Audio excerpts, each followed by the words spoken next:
Oakland police homicide investigator has been charged with perjury and bribing a witness. Hit-and-run accident involving an Oakland police sergeant that led to Oakland Police Chief LaRon Armstrong being placed on administrative leave.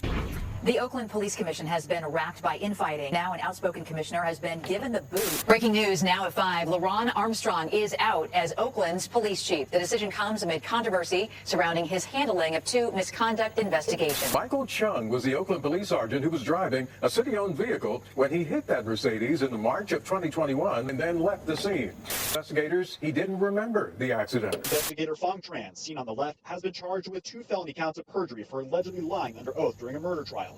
He has also been charged with 1 felony count of bribing a witness. Say a key witness originally claimed to have seen the shooting, but recanted her testimony, admitting she witnessed neither the shooting nor the people responsible for it. She was paid for her testimony by the Oakland Police Department and Officer Tran specifically. The district attorney says 100 other cases that he was a part of are now in jeopardy.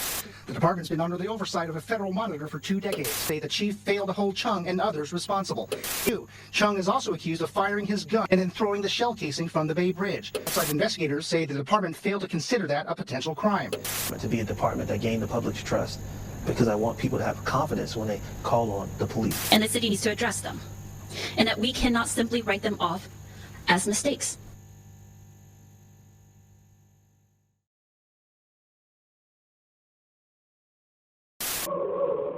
In open court, we all heard 2 officers embellish or outright lie about events that transpired on the night of the accident and blatantly fabricate medical facts in the aftermath to pursue great bodily injury charges.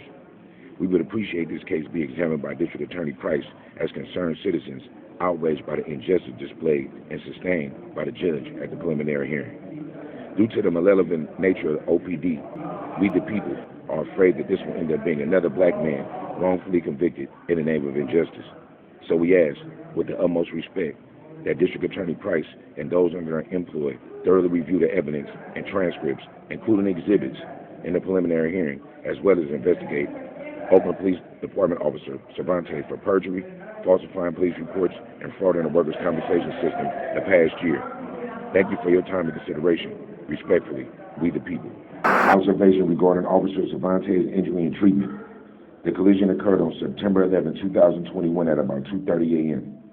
Officer Cervantes wore a seatbelt and no airbags on either car were deployed. She initially said she was fine. You good? You good? You alright? Is this your car?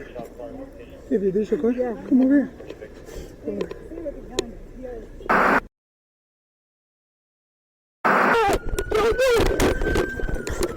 Don't move! I didn't say the dog!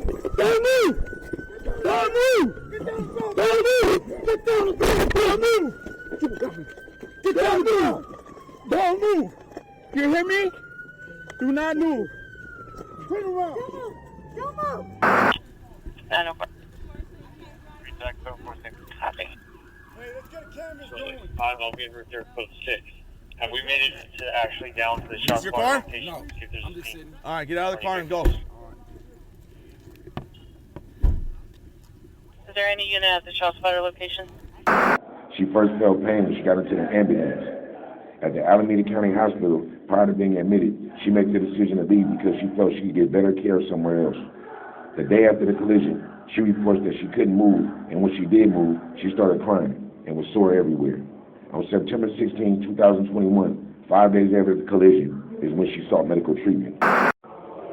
Dear District Attorney Price, I write you this letter with hope that all is well in your life and that your newest career path is all that you dreamed it would be. My name is Nisaiah Perry Sr. I am currently in custody at Santa Rita Jail, and I have been here since December 1st, 2021. I am charged with assault with a deadly weapon on a peace officer with a vehicle. It is alleged that I used my personal vehicle to intentionally ram an OPD patrol car. On March 3rd, 2023, 18 months after the accident, I finally went to my preliminary hearing, and I was bound over to Superior Court with a new charge of great bodily injury with 0 evidence presented by the prosecution to justify my charges being amended. In the proceedings, the officer involved in the accident, Officer Felicia Cervantes, testified that she suffered from an arm injury that still causes pain today. You good, girl? Female officer, she got struck by this car. It's like rifles and handguns. on 84th She's over and there, 85th right Avenue. over there with the glasses, female spin. She says she's fine, but we need to get her checked out just because. When asked if she knew what a doctor diagnosed her with, she stated that she didn't know.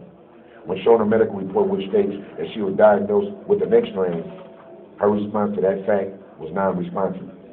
Sergeant Chung reportedly told police investigators he didn't remember the accident. Officer Cervantes contradicted herself multiple times while on the stand, and at one or more points, it seemed that she committed perjury when she couldn't explain the nearly 7-month gap of zero medical reports from November 2021 to May 24, 2022. The explanation she stated was during that time, OPD stopped paying for physical therapy. This statement was backed up with no reasoning as to why this would happen, or if it is in fact even truthful. Her statements, coupled with incomplete medical reports that read contrary to ailments she self-reported, should motivate this administration to review this case thoroughly. I missed the birth of my now 11-month-old daughter, Shovana Renee, on July 1st, 2022. I still have yet to hold her in my arms, kiss her cheeks, or smell her baby smell. I am active in my community. I have nearly 50 letters stating my character, and youth that I mentor have regrets in action and decision-making. My aunt, whom is like my mother, has been diagnosed with cancer, and she needs my care. I am unable to provide for my family monetarily, and our life savings is nearly depleted after $25,000 spent on a lawyer and 15 months of hemorrhaging funds on expensive and overpriced food items and phone calls here at Santa Rita Jail. I was remanded into custody 12/1/21 after 90 days on bail, incident free. My bail was raised to $900,000 and 10+ charges were added to my docket. I did everything the courts asked me. I showed faith in a system that has never had faith in me. All I ask is for your office can review the discrepancies in my case and grant me the relief my family and I believe we deserve. Thank you for your time and consideration, D.A. Price. Respectfully, Nisaiah Perry. Medical chronology.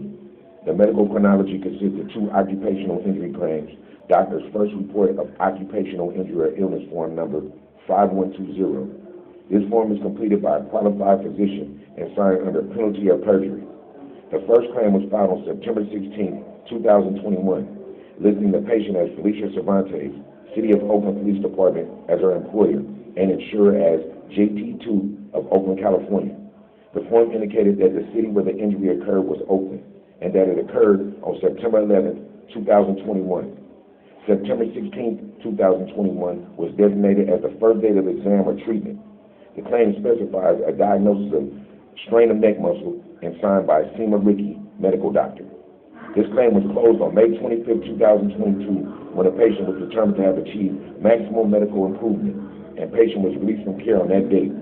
The second claim was opened on May 25, 2023, listing the patient as Felicia Cervantes, One Call Care of Jacksonville, Florida, as her employer and insurer as CNA Insurance out of Chicago, Illinois. The city where the injury occurred was listed as Jacksonville, and it was said to have occurred on September 11, 2021 at 8 a.m. May 25, 2022 was designated as the first date of exam or treatment. No diagnosis was specified in this claim, and it was signed by Howard Belford, MD. The medical records show this claim was never closed. Overall summary and observations. Patient Cervantes' treatment history is characterized by slow or non-existent progress. Her first 6 sessions of physical therapy were supposed to take 2 weeks, but those sessions took her 6 weeks to complete. In all, from September 2021 to July 2022, she completed a total of just 9 sessions of physical therapy in 10 months. Those sessions have been prescribed at a rate of 3 per week, and she averages less than 1 per month. From October 28, 2021 to May 24, 2022, she appears not to have done any physical therapy sessions at all. During her convalescence, she ran and went to the gym. At a preliminary hearing, she testified that every day I do my stretches at the gym, which is what I'm told to do. She testified that she was not advised not to run. She self-reported being non-compliant with her home exercise program in at least 5 of her sessions and reported compliance in just 2 of those sessions. And both of those sessions were reported after the second claim was filed on May 25th, 2022. Back up. Back up. This is a crime scene. Get off my crime scene, man, please. My sister, man. Okay, I need you to get over here past this tape. Go. Ma'am, can you grab her, sir? Grab her. Go ahead and grab her. Your sister's not here. Go ahead and step over there. 8820 International. Where's Cervantes? Oh, no, friend.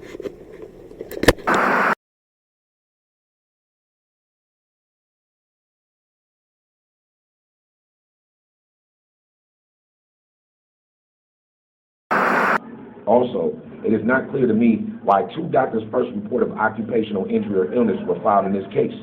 The information on the two versions is alarmingly different. It's all the more concerning given that those forms are signed under penalty of perjury. Perhaps the billing records, which were not included in the subpoena material, could shed some additional light on this matter. The issues of truthfulness and accuracy with respect to medical injuries in this case not only go to the issues of guilt and punishment, but also go to issues of graft, fraud, and undeserved benefits.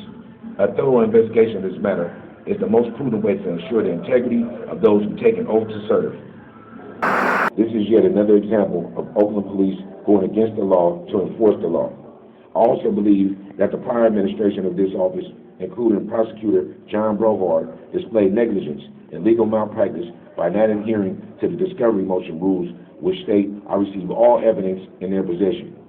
2 pages are missing from the medical reports, one of which are the findings of the nerve conduction test, which proves Officer Cervantes has no nerve damage. Diagnostics were normal. This evidence should disprove great bodily injury. My attorney, Mr. Robert Byers, and I also presented evidence at the preliminary hearing, which in our opinion discredits the assertion of intent. We submitted several clear crime scene photos as exhibits, which show 6 to 10 feet of skid/tread marks trailing my vehicle. These photos were taken by Officer J. Ping, and he confirmed that he saw what the court saw, an attempt to stop by me. I can't ram someone intentionally by slamming on my brakes. The collision was an accident. In conclusion, how to feel to do all the things the law requests, yet still end up being enslaved and entombed.